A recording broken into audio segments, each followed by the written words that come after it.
It's always a blessing to have you all and see you. So we are proceeding with the question that was asked, and the question was, I needed to breathe. Talking about, is it Sunday that men ought to pray? Is it Saturday that men ought to pray?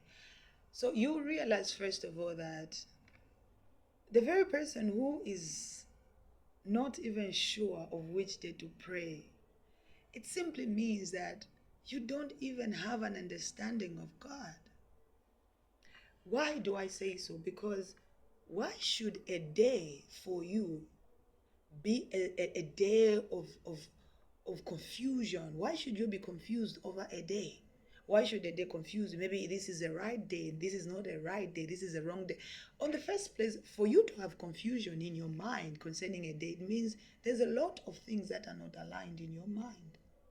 Because remember, there's no thinking that can take place except it didn't come from your mind.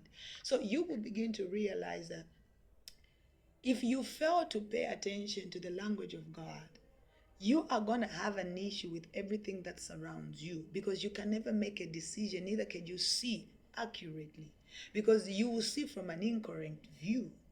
So talking about those issues, it simply means that when you first of all look at the issues of Sabbath, you will begin to realize that that's what Jesus actually even was going through with the Sadducees. He had an issue concerning Sabbath with them. There was a day that Jesus Christ actually healed on the Sabbath day.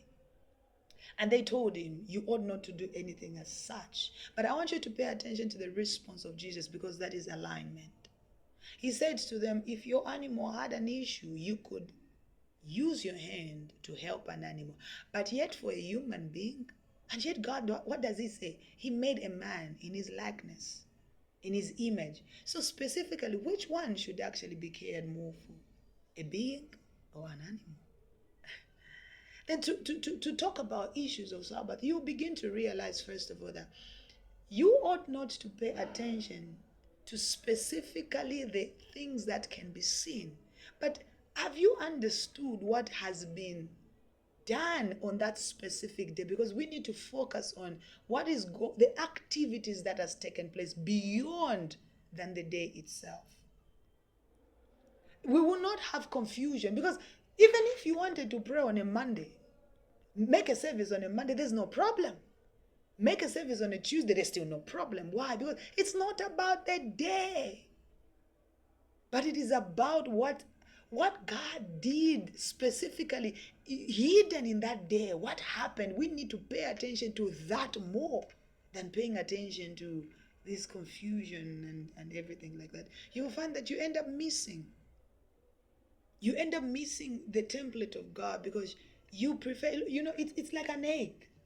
Somebody gives you an egg and you just look at it and say, well, the outer shell looks hard, I cannot eat it, therefore I don't know what's inside, so I prefer not to proceed and eat what's inside because I'm not sure.